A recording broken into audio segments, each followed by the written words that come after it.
Ay şu kanal açıldığından beri var ya. Şu kanal açıldığından beri istediğim videoyu çekiyorum. İnşallah izlenir. İzlenmezse çok üzüleceğim. Çünkü yani hep çok istediğim, niye bu kadar abarttım bilmiyorum ama. Evet, Derin Üniversite sakinleri hoş geldiniz efendim. 2000'ler nostalji videom. Pes pembe, her yer pes pembe olsun bu videoya. Şey mi atsam, renk mi atsam, sadece pembe mi olsa video yorar. 2000'lerde doğan kız kardeşlerim varsa hepimizin kişiliğine etki etmiş olan bu 2000'ler girly filmlerini konuşalım istiyorum. En sevdiğim, en ikonik bulduğum 10 tanesini sizin için sıraladım. Eğer izlemedikleriniz varsa aralarından kesinlikle seçip birisini, ikisini izleyin.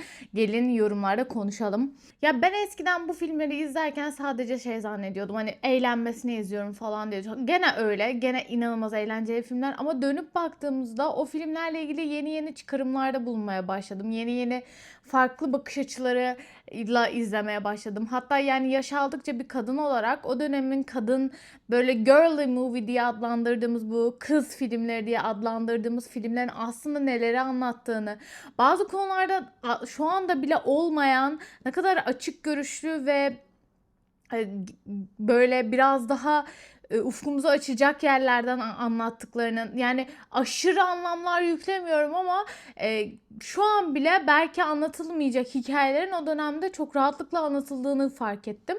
Ya tabii ki yani bu dönemki hassasiyetler o dönemde yoktu. Bunun karşılığında da o filmlerde gerçekten çok fazla kalıplaşmış klişeler, aşırı klişe karakterler vesaire vesaire bunlar da vardı.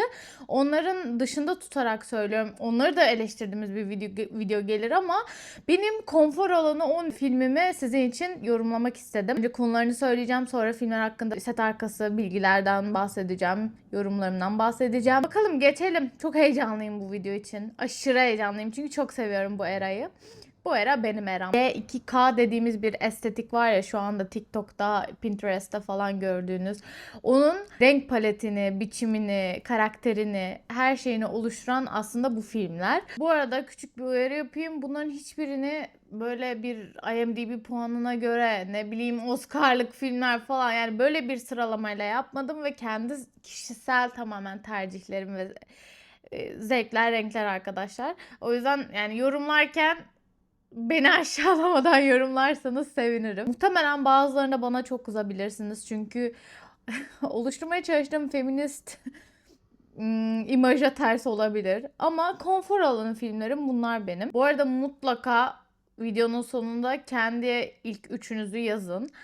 Çünkü eminim benim sıralamamda olmayan ve sizin çok sevdiğiniz filmler vardır. Onları da yorumlara bekliyorum. Evet. Ondan başlıyorum. Ona koydum. O kadar zor bir sıralamaydı ki benim için ona indirmek. Çünkü resmen hepsini çok seviyorum. Yani hepsini değil ama çoğunu çok seviyorum. Ama ona indirmek, yani şöyle, sıralamamı yaparken dikkat ettiğim şeylerden birisi, tekrar tekrar izleyip sevdiklerim arasından seçmeye çalıştım. Diğer bir filtrem, şu anki dönemde baktığımızda ben bunu önerebilir miyim izlemek açısından? Hani İzleyin, bakın, başka bir bakış açısı belki kazanabilirsiniz. Dönem olarak başka bakabilirsiniz. Halen daha anlatılan ve güncel konular var mı? Bunlara da bakmaya çalıştım. Ama temelinde konfor alanı olan ve gerçekten kafanı böyle boşaltacağın ama aynı zamanda karakterlerle bağ kurabileceğin bu tip filmler seçmeye çalıştım aralarına. Onuncusu Bandit Like Beckham. 2002 yapımı. Bu filmin temelinde şöyle bir soru var. Başkalarının sana çizdiği hayatı mı yaşayacaksın yoksa kendi istediğin hayatı mı yaşayacaksın? Bu soruyu bir genç kız üzerinden soruyorlar. Filmde Jess adlı bir kızımız var. Bu kızımız Hint kökenli, Londra'da yaşayan bir kız şef. Kızımız, ailesi onu daha geleneksel, köklerine bağlı bir şekilde yetiştirmeye çalışıyor ama genç kız aslında futbol oynamak istiyor ve bu ailesine göre çok ters. Şimdi baktığımızda belki çok garip gelebilir. Hani bu kadar muhafazakarlık belki sizi şaşırtabilir ama halen daha vardır. O dönemlerde böyle bir film çekmek bence daha da güzel, daha da ilgi çekici. 2002 yılında böyle bir film çekmeleri. Hint kökenli bir kızın futbol oynamaya çalışışını izliyoruz ve yanında da arkadaşı var. Arkadaşını da Keira Knightley oynuyor. Benim bu filmde en sevdiğim şey romantizmin ikinci planda kalıyor olması. Daha çok genç bir kızın, o dönemde geleneksel ve muhafazakar bir ailede büyümüş bir Hint kökenli kızın Londra'da futbolda nasıl başarılı olabileceğini, o bilinmez yolda nasıl, ya bunu şöyle anlatmıyor. Çok depresif bir yerden anlatmıyor. Çok da hayatın içinden ve komediyle birlikte arkadaşlık, dostluk daha doğal ve soft bir yerden anlatıyor. Bu da benim çok hoşuma gitti. Aşk hikayesi Jesse'nin kendi hayatını, kendi isteklerini seçmesi filmde. Bir de o dönemin işte full kıyafetlerini görüyorsunuz. Düşük bel pantolonlar falan. Hala şu anda gene düşük bel pantolon şey oldu. Moda oldu. Hayırlısı. Hayırlısı be. Şimdi set arkasından küçük küçük bilgiler vereyim. Bir tanesi, başrol oyuncusu Parminder Nagra gerçekten de futbol öğrenmiş. Yani futbol kurslarına gitmiş. Bu çok güzel bir şey. Yani bir film için böyle bir aşamadan bir oyuncunun geçiyor olması bile bence çok iştah açıcı gözüküyor. Yani oyuncu açısından da çok güzel. Bu film sırasında Keira Knightley 16-17 yaşlarındaydı ve Pirates of Caribbean Rape korsanları çektiği dönemden öncesi. Çok enteresan bir bilgi daha var. Yönetmen gerçek kendi hayat hikayesinden esinlenerek bu filmi çekiyor. Geldik Lindsay Lohan dönemine. Just My Luck. Aslında çok da duymadığım bir film. Yani böyle konuşulurken 2000'ler filmleri falan sıralamalarda çok görmediğim bir film. 2008 yapımı. Bence bu arada 2000'lerin gerçek Queen'i kim diye sorarlarsa benim aklıma ilk Lindsay Lohan geliyor. Mean Girls, Freaky Friday, Confessions of a Teenage Drama Queen falan gibi çok fazla filmi var. Her yerde Lindsay'nin olduğu bir dönem ki her yerde Lindsay varken bence bu film o yüzden de biraz underrated kaldı. Diğerleri arasında daha az konuşuldu ama bence çok komik, çok eğlenceli bir film ve konusu benim çok hoşuma gidiyor. Hem çok absürt hem de gerçekten düşündürücü. Ashley karakteri hayatı boyunca çok şanslı olmuş bir kadın. Jake ise dünyanın en şanssız insanı ve bu iki insan bir partide tanışıyorlar, öpüşüyorlar ve birbirleriyle şansları değişiyor. Yani şöyle, Jake daha şanslı bir insan haline dönüşüyor. Ashley de çok şanssız bir insana dönüşüyor. Bu fikir benim çok hoşuma gitti. Çünkü film boyunca şunu görüyorsunuz. Hayatta başarı, başarısızlık diye bir şey yok. Şans ve şanssızlık var. Ve bu filmi izlerken bu benim çok hoşuma gidiyor. Çok kafa rahatlatıcı bir film. Bir de McFly var. McFly burada konuk sanatçı. Bu arada set arkası bu filmle ilgili çok az bir şey var zaten. McFly burada gerçekten filmde dünyaya tanıtılmak için kullanılıyor. Gelelim 8. sıraya. Bu da çok iyi bir film. First Daughter. 2004 yapımı. Bence bu film hiçbir zaman hak ettiği kadar çok yani hak ettiği değeri gördüğünü düşünmüyorum. Gene bu Mean Girls'ler falan zaten sıralamada olacak arkadaşlarım. Onlar zaten yukarılarda ama bildiğiniz üzere bu dönemin aslında gözden kaçan hazinelerinden biri bence. Aynı dönem çıkan bazı filmlere göre çok daha az konuşuldu. O bazı filmleri söylemiyorum, sürpriz olsun çünkü sıralamada olacaklar. Ama ben First Daughter'ı her zaman çok sevmişimdir. Amerika Birleşik Devletleri'nin başkanının kızı Samantha'nın üniversiteye başlaması ve normal bir genç kız hayatı yaşamaya çalışışını izliyoruz. İşte üniversiteye başlamasını ve orada gözlerin hep onun üzerinde oluşuşunu, çok zor şunları kullanmak. Neyse, kendi kendime güldüm. Orada arkadaş edinilmesini, üniversitede partilere nasıl katılabiliyor mu, hep peşinde paparazzilerin olmasını vesaire bunları görüyoruz. Ve filmin başrolünde Dawson's Creek'ten o zamanlar bildiğimiz Katie Holmes var. Bence çok tatlı, çok cuk oturmuş, çok soft bir enerji. Keşke bu filmin reboot'u tekrar çekilse. Çok güzel gider ha, romantik, çıtır çerez, çok güzel bir film olur tekrar çekilse. Bu tip filmlerde olay prenses olmak değil de normal olmaya çalışmak ve diğer insanlara benzemeye çalışmak olduğu için, temeli bu temaya dayandığı için hiç eskimeyen bir iş bence. Geldik 7. sıraya. 27 Dresses, 27 elbise diye galiba Türkçe'ye çevriliyor. 2008 yapımı. Yani 2000'lerin en comfort filmlerinden biri arkadaşlar. En comfort. Bu film tam olarak şöyle bir film. Başkaları için yaşamayı bırak. Bir kadının başkaları için yaşayışını, hep kalıplara böyle uydurulmaya çalışılmasını falan. Yani bu alt metinleri de seviyorum. Artık böyle sadece kadınların başrolde olduğu filmler çok daha az ya. Bu ne kadar güzel bir dönemmiş. Sadece Kadınlar başrolde. İhtiyacımız varmış o dönem ve benim bu dönemde de ihtiyacım var bu tip tarzda filmlere. Bu filmde Jane'in hayatını görüyoruz. Jane herkesin düğününe gidiyor, düğünleri organize ediyor, düğünlerde herkesin nedimesi oluyor, o düğünden bu düğüne koşuyor. İşte bridesmaid ve gelin her zaman yanında, gelin ihtiyacı olan her şeyde orada duruyor falan. Oradan oraya koşturan, herkes için yardımcı olmaya çalışan bir kadın karakter. Filmin adı da tam olarak şuradan geliyor. 27 kez başkasının nedimesi olmuş başka bir gelinin ve 27 farklı elbise giymiş tabii. Onlarda bizde bir de şöyle bir şey var. Onlarda konsept düğünler olduğu için 27 tane birbirinden çok farklı, işte farklı ülkelerin, farklı kültürlerin kostümleriyle, nedime kostümleriyle dolu dolabı. Bence bu fikir hala çok güçlü ve çok yaratıcı. Çünkü özellikle kadın karakterlerde yıllarca şöyle bir anlatı vardı. Başkası mutlu olsun, fedakarlık vesaire. Bu karakter üzerinden, romantik komedi üzerinden belki de aslında hiç de bunlara gerek yoktur. Artık hepimiz kendimizi belki de ön plana koymalıyız anlatan bir film. Romantik komedi gözlerinden biri olan Catherine Hill oynuyor başrolde. Bence bu filmde de çok doğal oynamış. 27 tane elbiseyi tek tek denediği sahne en ikonik sahne zaten. Bence romantik komedi tarihinin en ikonik, en komik montajlarından biri o sahne. Ama benim favorim tabii ki de barda geçen Benny and Jet düetiydi. İki karakterin, ana karakterlerin romantik komedide böyle hep bir cool olma çabası vardır ya genelde. Bu filmde bu yok. İki karakter bara gidiyor, düet yapıyor ve yani kafalarına göre içiyorlar ve tam eğleniyorlar. Yani bütün maskeler, her şey ortadan kalkıyor. İçlerinden geldiği şekilde eğleniyorlar. Bu da çok güzel. Aradığımız o doğallık aslında bu filmlerde, neden bu filmleri dönüp dönüp izlediğimi düşündüğümde diyorum ki doğallık. Gerçekten cool görünme çabasının olmayışı. Hep bir reklam satıyormuş gibi olmaması filmlerin. Şimdi maalesef ki filmler, diziler o kadar çok reklam alıyorlar ve o reklamlar bir tık, ya ben pazarlama okuyan bir insan olarak reklamlar o kadar eğreti duruyor, o kadar yapay duruyor ki filmleri de dizileri de bir noktadan sonra sana bir şey hep entegre etmeye çalışıyormuş gibi hissediyorsun. Doğallıktan ve o aslında gerçek hayatın olmamışlığı vardır gerçek hayatta. Bazı şeyler uymaz. O kadar mükemmel değildir. O kadar bir şey satmaya çalışmaz. Gerçekten çok daha doğal ve sorunludur. Bu filmler bu samimiyete, o kadar samimiyet dediğimiz o kelime işte buradan geliyor. Sorunlu oluyor olmaları. Çok güzel olmuyor olmaları. Gerçek hayattan gerçekten bir kesit izliyormuşsun gibi.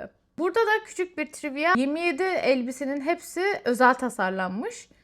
Zaten belli yani. Ay, çok tatlı bir sahneydi ya. Uf, tekrar mı izlesem?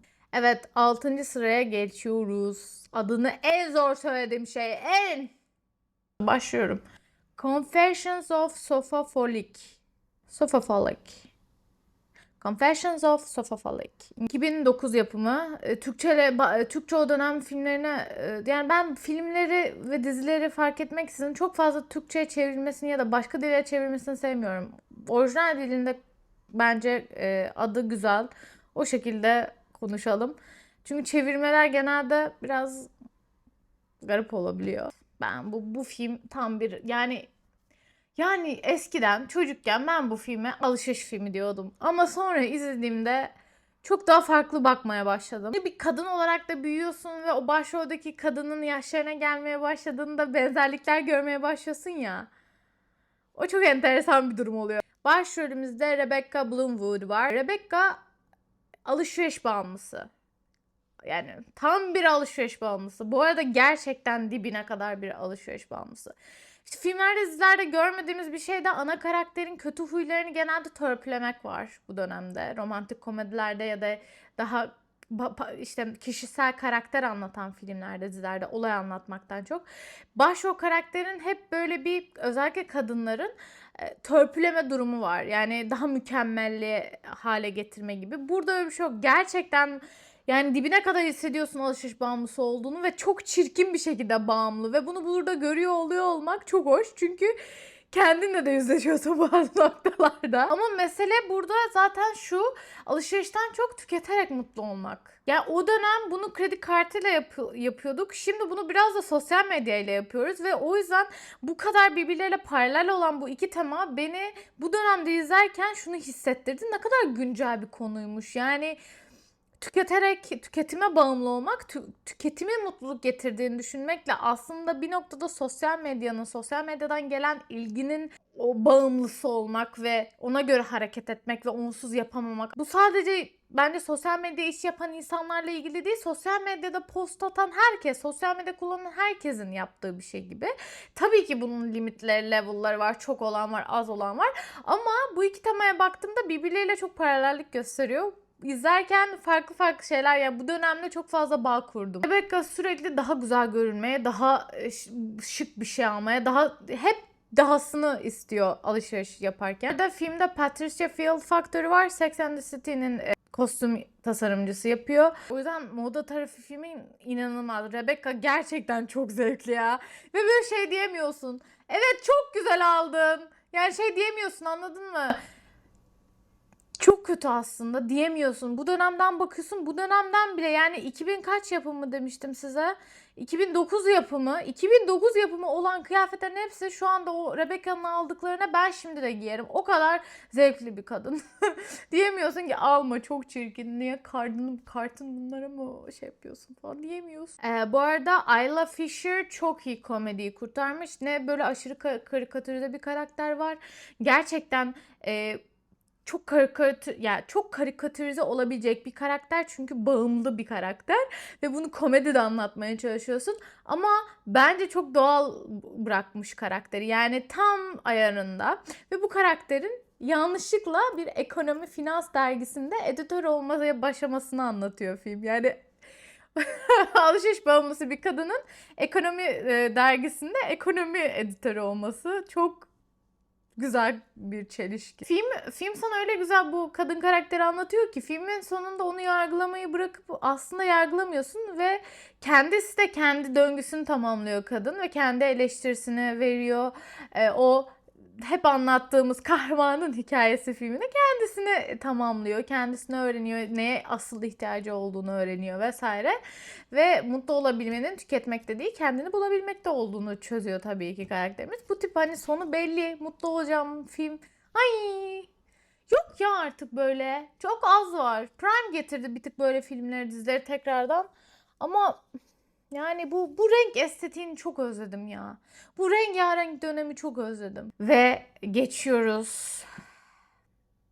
Bu film bittiğine göre hepimizin ikonik filmlerinden ve yeni gelecek bir daha üçüncüsü geliyor arkadaşlar. Princess Diaries, Prenses Günlükleri. Çocukluğumun en güvenli filmlerinden biri. Hala izlediğimi anı hatırlıyorum. Televizyonda çıkmıştı o zaman. Ve televizyonda izlemiştim. Ay bak, o an bile işte, bu arkadaşlar, nostalji böyle bir şey. Gerçekten o ana gidiyorsun, çocukluğuna gidiyorsun. O saf duygular, o mutluluk, o küçük şeylerle mutlu olma durumunu özlüyorsun. Ve büyüdükçe küçük şeylerin seni mutlu etmemesi, doyumsuzlukla birlikte hep o geçmişe dönüp o küçük anların mutluluğu sana daha ağır basıyor yani. Genellikle makeover sahnesi en çok konuşulur ve hatırlanır. İşte güzelleşmeye başlıyor genç kız, işte önceden tırnak içinde çirkindi, sonradan güzel olmaya başlıyor falan. Aslında baktım yani, bu çerçeveden baktığımızda pek feminist bir film değil arkadaşlar. Ama bir tarafından da baktığımızda Mia ve büyük annesi Clarice tarafından baktığımızda da çok enteresan bir feminizm dengesi var filmin. Clarice karakteri benim gözümde o kadar güzel yazılmış, o kadar güzel yapılmış ki.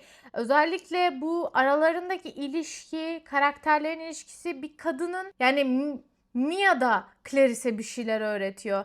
İşte daha rahat olabilmeyi, illa bir sorumlulukların var ve gözler senin üzerinde diye sürekli her şeyini kontrol etmek zorunda olmadığını, senin de bir insan olduğunu, bir kadın olarak bunları yapma isteğini. Ya Clarice ve şoför arasındaki ilişki bile bence çok enteresan bir feminist altyapısı olan bir o sekanslar, o akslar, yani Clarice kraliçenin şoförüyle olan aşkı, o küçük küçük veriliyor olması, o romantizm falan. Keşke 3. filmde çok onu izlesek. Ben onları izlemek o kadar çok isterdim. Şöyle, filmin konusunu söylemedim filmin. Herkes biliyordur diye düşündüm. Mia adlı bir genç kızımız var ve bu genç kızımız bir anda Cenova prensesi olduğunu öğreniyor. Ve liseliyken yani dünyanın en normal hayatını yaşarken bir anda prenses eğitimi almaya başlıyor ve prenseslik öğrenmeye başlıyor vesaire ve hayatında yaşadığı o zorlukları, o çelişkileri, o farklılıkları anlatıyor film. Ve filmde tabii ki de onun büyük annesi, dediğim gibi Clarice karakteri biliyorsunuzdur diye düşünüyorum. Clarice diye anlatıyor. Clarice büyük annesi ve kraliçe ve ona işte prensesliği öğretiyor. Çünkü canavar ona kalacak falan diye. Julie Andrews inanılmaz bir zarafet katıyor filme ya. İnanılmaz bir zarafet ve komedisi de çok zarif. Bu arada ben Genova diye bir yer var zannediyordum. Bu arada film hakkında küçük bir trivia daha vereyim. Filmde Anne Hathaway karaktere şöyle seçiliyor. Çok enteresan. Oturduğu sandalyeden düşüyor. Ve Gary Marshall'a bu çok doğal geliyor ve karaktere çok uygun geliyor. Böyle anlatılıyor. Ya böyle bir trivia var ama ne kadar doğru tartışılır. Yani bilmiyorum. Her sakar insan Mia Termopolis miydi o zaman? Olur muydu? Garip bir trivia. Araştırırken öğrendim. Gittikçe 1'e yaklaşıyoruz. 4. Easy A. 2010 yapımı. Bence bu listedeki en akıllıca yazılmış senaryolardan biri Easy A. Ve bu filmi her izlediğimde biraz daha iyi geliyor. Yani bu filmlerin hepsini çocukken izlediğimde ve şimdi izlediğimde farklı farklı duygular, farklı farklı hassasiyetler duymaya başlıyorum. İlkinde hep gülüyordum yani. Zaten güleç bir çocuktum. Ben güleç bir insanım arkadaşlar ve çocukken bunları izlerken gülüyordum, eğleniyordum. Ay romantik şeyler var, bu falan böyle izliyordum. Ama şimdi izlediğimde bir dedikodunun bir genç kıza neler yapabileceğini izliyorum mesela. Ve bunu o dönem ne kadar güzel bir yerden anlatmışlar diyorum. Ne kadar iğneleyici, ne kadar hani absürt ve aynı zamanda karanlık komedi bir yerden anlatmışlar. Ne kadar akıllıca bir yerden anlatmışlar diyorum. Dediğim gibi filmin konusu bir dedikodunun, bir kadının, bir genç kızın hayatını nasıl değiştirdiğini anlatıyor. Olive adlı bir genç kızımız var. Lisedeyken bir yalan söylüyor. Ve o yalanın sonucunda damgalar yapıştırılmaya başlanıyor ona. Lisede biliyorsunuzdur zaten hepimiz. Yani ben Fransız lisesinde okudum arkadaşlar. Orada da zaten yani kızlara yapıştırılan etiketler her yerde olduğu gibi orada da vardı. Bir olay olduğunda erkek değil kız konuşuluyordu her zaman. Ve Olive'in yalanı bütün okula yayılıyor. İşte adı çıkıyor. Ve film şunu da hissettiriyor bu arada. Bu şu an olsa acaba ne olurdu? Çünkü ya bu dönemki sosyal medya o dönemde yok. Ve şimdi büyük ihtimalle çok daha ağır sonuçları olurdu. Filmde The Secret Letters göndermesi var. Şimdi küçük küçük detaylar çok güzel. İşte kıyafetine Olive'in her kıyafetine A dikmeye başlaması gibi. Yani aslında toplumun seni etiketlemesine karşı Olive tamam ben kendimi etiketliyorum o zaman size gerek yok diyor. Yani kendi kendisini hiç olmayan bu etiketi sahipleniyor. Bence çok güçlü bir metafor. Emma Stone zaten yani karizması, zamanlaması, esprileri çok iyi. Ama benim filmde en çok sevdiğim ne biliyor musunuz? Olive'in ailesi, anne babası. Genelde bu tip romantik komedilerde aileler hep ya olmaz ya çok arka planda kalır ya çok yapay karikatürize olurlar vesaire ya çok karton olurlar. Bu filmde bu yok. Anne babası o kadar tatlı ki. Çok güzel yazılmış, çok destekleyici karakterler olarak yazılmış. Bu da benim çok hoşuma gitti. Yani travmatik bir şey onlara da yüklemiyor olmaları. Her şey travmatize ve gerçek dünya, depresyon, ailesel travmalarımız falan. Her şeyi de buraya bağlamıyorlar ya bu filmlerde. O da rahatlatıcı ve insanı gerçekten ferahlatan filmler bunlar. Yani tekrar konuştukça fark ediyorum. Evet çok seviyorum travma anlatılan filmleri. Evet kendi hayatımda da yaşadığımız çoğu şeyi gerçekten de büyük ihtimalle travmalarımız, çocukluklarımız bunlar etkiliyor mu? Etkiliyor tamam ama ben abi bir filmi açtığımda sadece bunları görmek istemiyorum ya artık. Ya her yerde sadece depresyon, travma, karanlık, ot içenler, gençler falan yeter.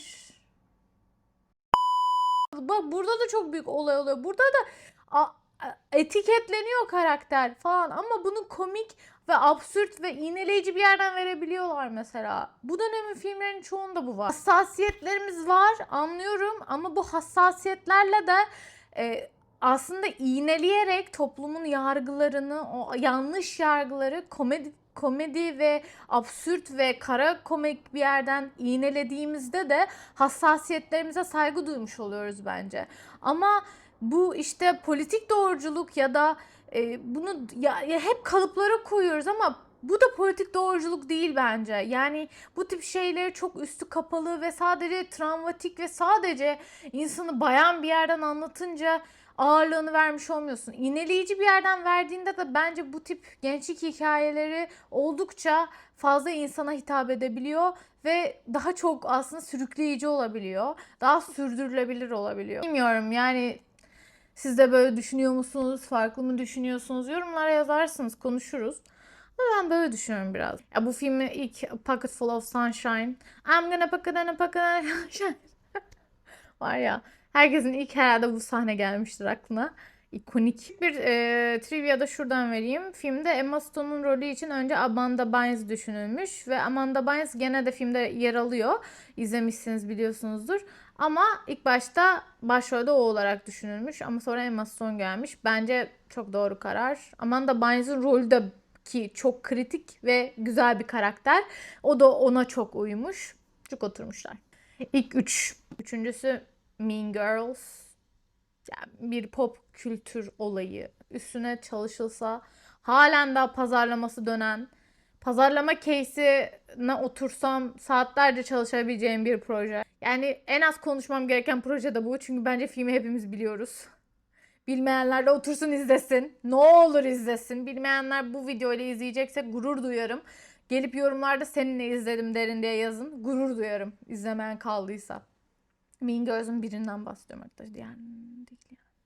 Bence yıllarca konuşulmasının en büyük sebebi lisenin romantikleştirilmemesi ama travmatize hale de getirilmemesi. İkisinin ortasında gene dediğim gibi komik ve ironik bir şekilde bize gösteriliyor olması lisenin. Ki liseyi filmin başında vahşi yaşam belgeseli gibi tanımlıyorlar. Filmin başında Keddy'nin yaptığı, Keddy karakterini görüyoruz. Başrolümüzdeki karakterimiz Keddy. Keddy'nin yaptığı benzetme, ailesiyle vahşi batıdan geliyor olmaları falan. Yani ve lisede hayatta kalmaya çalışıyor olması. Yani çok güzel alt metinler bunlar. Afrika'daki hayvanların davranışlarıyla lisedeki insanların davranışlarını karşılaştırıyorlar. Çok iyi. Ve bence komik olan ne biliyor musunuz? Önce abartı gibi geliyor. Sonra bu film bu arada 2004 yapımı. Ben izlediğimde çocuktum. Ama liseye geçip izlediğimde tekrar ilk başta abartı gibi gelen bütün karakterlerin lisede gerçekten bu personaların olduğunu görüyorsunuz. Ve gerçek dünyanın da bazen ne kadar abartı olabildiğini fark ediyorsunuz. Yani abi gerçekçilik sadelik değilmiş. Herkes hayatında bir Regina George tanımıştır arkadaşlarım. Hepimiz lisede of o gruplar, o hep bir yere girme çabası, popüler miyim, değil miyim, eziksem en eziği miyim, emo muyum falan. Yani o kadar çok kendini bulma aşaması, hep birileriyle içinde kavga etmek. Yani kesin Regina George vardır, Gretchen vardır, Karen vardır. Sizin de liselerin ya kedi de olmuşuzdur. Ya da kediler de vardır. Film Kedi adlı kızımızın, genç kızımızın hep evde eğitim görüyordu. Bir anda lise hayatına başlamasını ve ondan öncesinde okul hayatı bile olmayan bir genç kızken şimdi bir anda o hiyerarşik düzene uyum sağlamaya çalışmasını izliyoruz. Gerçekten inanılmaz bir piramit lise hayatı. Şimdi lise arkadaşlarım varsa, izliyorlarsa falan. Ya hepimiz kendimizi bir gruba, bir personaya... Abi ben her yıl değişiyordum ya. Ve her yıl değişmeme rağmen mesela şey falan diyordum. Abi herkes of bu ne ya yani rollenmeler falan. Rol yapanları eleştiriyordum, yargılıyordum. Allah kahretmeye. Ki ben yapıyordum yani. Öf. Filmde geçtik fazla too much information ya.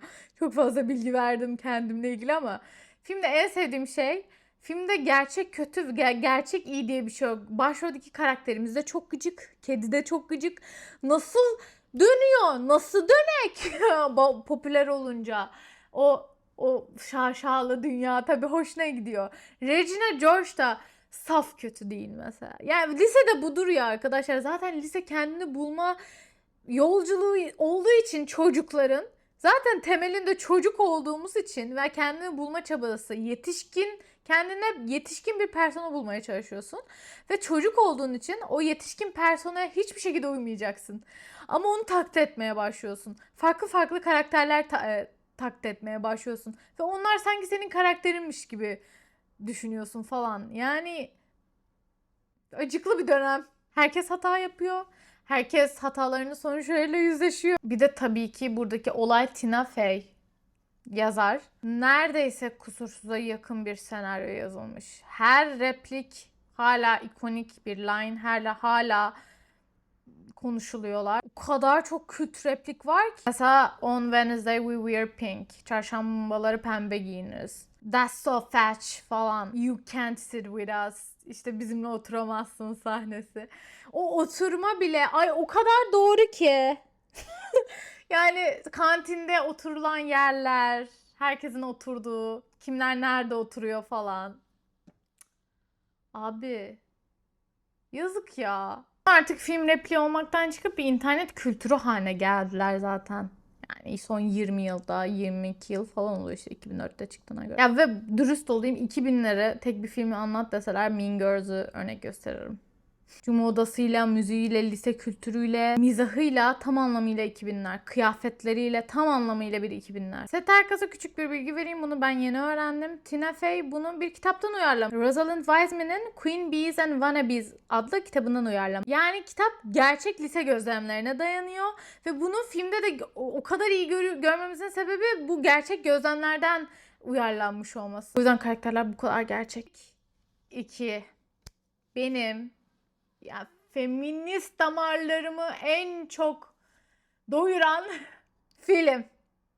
Halen de bence çok güzel, çok yani bir kadın olmak, personalar, bize dayatılan şeyler, giydiğimiz, sevdiğimiz rengin bizim etiketlerimize ne kadar etki ettiğini görüyorsunuz. Yani Legally Blonde 2001 yapımı. Bence gelmiş geçmiş en ilham verici kadın karakterlerden biri olan Elle Woods. Filmin konusu şu. Elle Woods aslında normal bir üniversitede LA'de okuyan bir genç kız.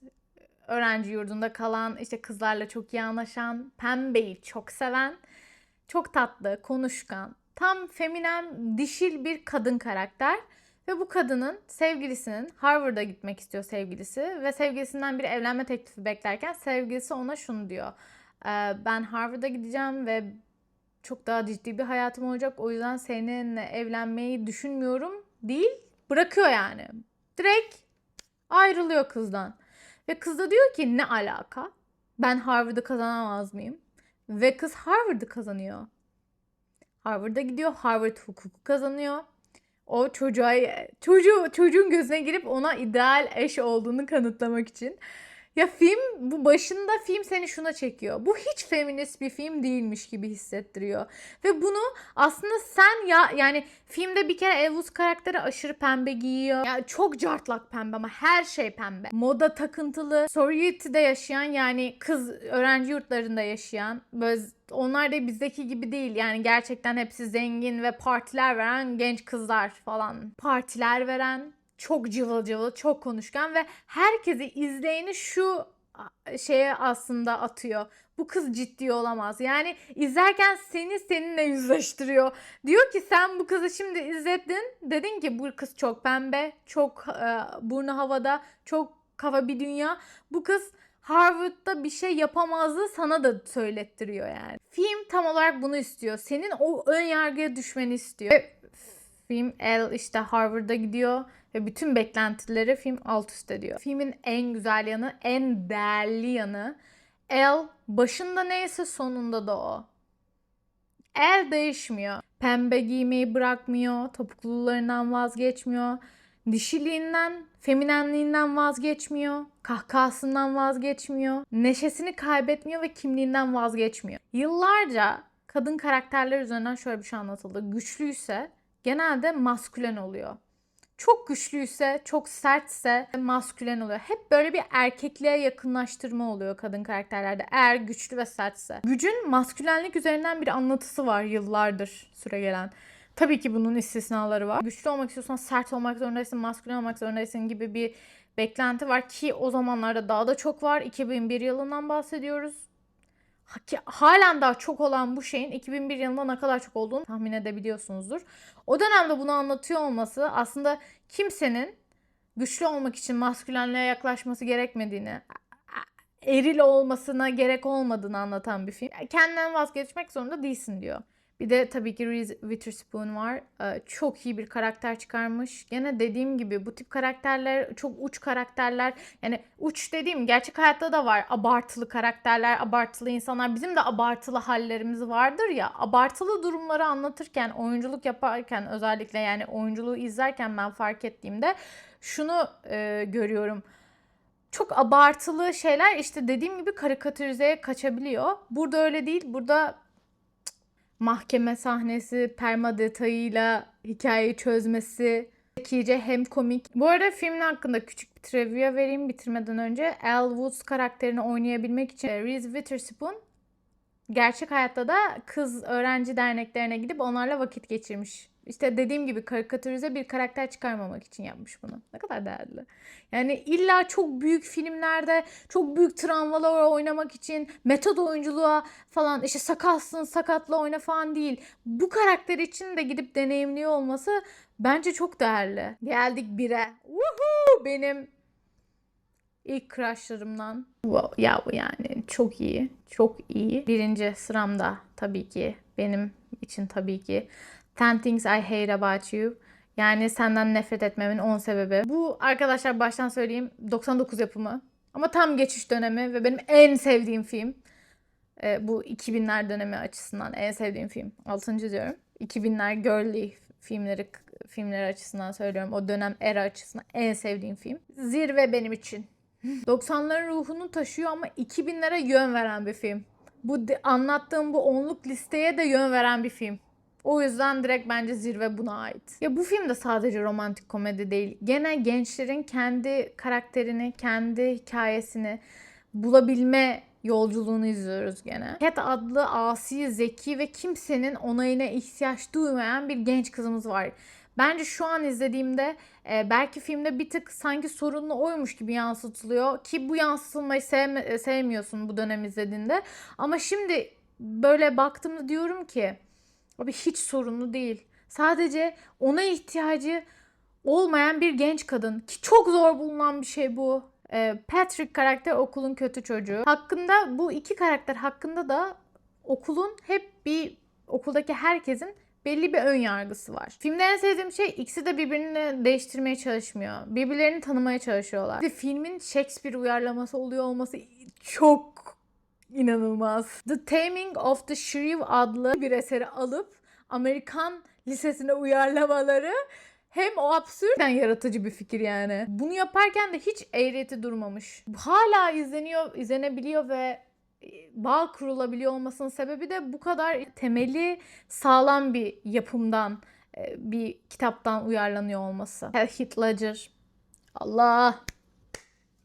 Heath Ledger'ın sahnesi. Sen ne yaptın öyle be? Sus be! Dünyanın en karizmatik girişi. Filmin en ikonik sahnesi bence net tribün sahnesi. Patrick boş tribünde "Can't take my eyes off you" söylüyor. Ve şiir sahnesi en duygusal ve en Allah'ım dedim. Kız ne çok güzel oynuyor. İnanılmaz iyi oynamış kadın. Ve çok duygusal sahne. Genç bir kızın içindeki o yarayı çok güzel anlatan bir sahne. Yani çok tatlı bir aşk itirafı. Sana aşığım demiyor. Senden nefret ediyorum demiyor. Senden nefret edemiyorum diyerek aşık olduğunu itiraf ediyor. Bu o dönemde lisede o duyguyu en saf şekilde bence gösterebilme şekli. Filmin olayı gerçekten büyük duygularla değil, küçük duyguları samimi bir şekilde dile getiriyor olması. Çok güzel film ya. İzlemediyseniz izleyin arkadaşlar. Benim için gelmiş geçmiş 2000'lerin en iyi girly kız dönemi o erasının filmi budur. 10 Things I Hate About You. Aksanım için ya da pronunciasyonu nedenler hepsi için özür dilerim. Küçük bir trivia vereyim. O şarkı sahnesinde Heath Ledger gerçekten canlı söylemiş. Canlı yani o sahne. Canlı canlı o şekilde söylenmiş. Bu da filmi izlerken, bu bilgiyi öğrendiğimde filmi izlerken o sahneye daha da hayran olmamı sağladı. Canım ya. Ve oradaki öğrenciler, gerçek okulun öğrencileri gerçekten dans etmeye başlamış şarkı çalınca. Ve sıralamam bitti. Fark ettiyseniz bütün filmlerde, bu 10 sıraladığım filmde kadın karakterlerin hiçbiri kusursuz değil. Yani ve hiçbiri değişmiyor. Yani değişiyor ama dönüşüyor. Yani şöyle, hepsi kendisini bulmaya başlıyor. Belli kalıplardan çıkıp kendisini bulmaya başlıyorlar. Kendileri olmayı öğreniyorlar. Bu eranın da bu kadar değerli olmasının sebebi bu filmlerin bu kadar çok yapılıyor olması o dönem bence. Şimdi sırayı size bıraktım arkadaşlarım, bu 10'luk sıralamayı. Sıralamanızı bekliyorum yorumlarda. İzlemediğim bir film çıkarsa hepsini izlerim. Direkt izlerim. O yüzden yorumlarda bekliyorum kendi sıralamanızı. Aşırı merak ediyorum. O zaman bu video bu kadar diyelim. Umarım beğenmişsinizdir. Bu kanalı açtığımdan beri en çok çekmek istediğim video buydu. Çünkü biraz buna döndürmek istiyorum. Yani bu tip videolar çekmeyi çok seviyorum. Yani bu tip şeyleri konuşmayı açıkçası insanlarla çok seviyorum. İşte senin ilk 10 en çok sevdiğin filmin hangisiydi? Hangileri? Bu mesela romantik komedide hangi ilk 10'un var? İşte komedide ilk 10'da hangi filmlerin var? Aksiyonda ilk 10'da hangi filmler var? Falan filan gibi bu tip rankingler, sıralamalar ve böyle janralara göre sıralamalar, sohbetler en sevdiğim şeylerden biri. O yüzden bu tip videoları çekmek çok istiyorum daha fazla. Yorumlarda, beğenilerde, aboneliklerde desteğinizi bekliyorum. Yardımcı olursanız sevinirim. Burayı böyle geniş, güzel bir ortam haline getirelim. Safe bir zone olsun. Hepinizi öpüyorum. Bir sonraki videoda görüşürüz.